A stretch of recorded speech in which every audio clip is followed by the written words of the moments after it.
Bwana, tumeweza kuona sakata zima la bibie Nifa. Watu wa mikopo wamekesha dukani kwa uchi wa Nifa wakidai pesa zao. Nafikiri wote tunamfahamu Nifa. Nifa ni moja kati ya mwanadada mpambanaji sana, na alikuwa na mume wake ambaye anaenda kwa jina la Oji, lakini Oji aliweza kufahamika kupitia bibie Nifa. Sasa leo hii bwana, inavyosemekana hawa watu wa mikopo wamezama katika ofisi ya mume wake aliyokuwa mume wake Nifa, na kutaka kuchukua kila kitu ambacho kilichopo mule, na watu wengi walitamani sana kuweza kufahamu ni kwa nini imekuwa hivi na ni kwa nini maisha ya huyu dogo yanaendelea kutaabika, kwa sababu tunajua ya kwamba yeye ni mpambanaji, lakini kuna mambo mengi ambayo yanakwenda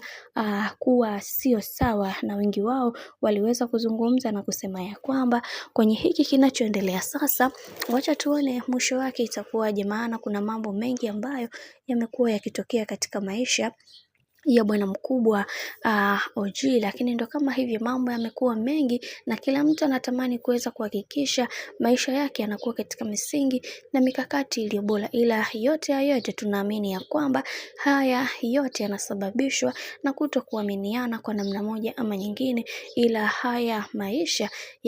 watu wanaamini ya kwamba Mungu ndiye pekee ambaye atakayeweza kusimama imara na kuhakikisha kila kitu kinakuwa katika mikakati na misingi iliyo bora, maana kuna vitu vingi ambavyo vimeweza kutokea katika maisha bwana. Mambo ni mengi, na ndo kama hivyo ambavyo unavyozidi kuona kadri siku zinavyozidi kwenda, ndivyo mambo ambavyo yanavyozidi kupamba moto juu ya hiki ambacho kinachoendelea kwa sasa. Mimi naomba nikusihi kitu kimoja, kama ndo mara yako kwanza, basi usisahau kusubscribe, kulike, kushare pamoja na kucomment.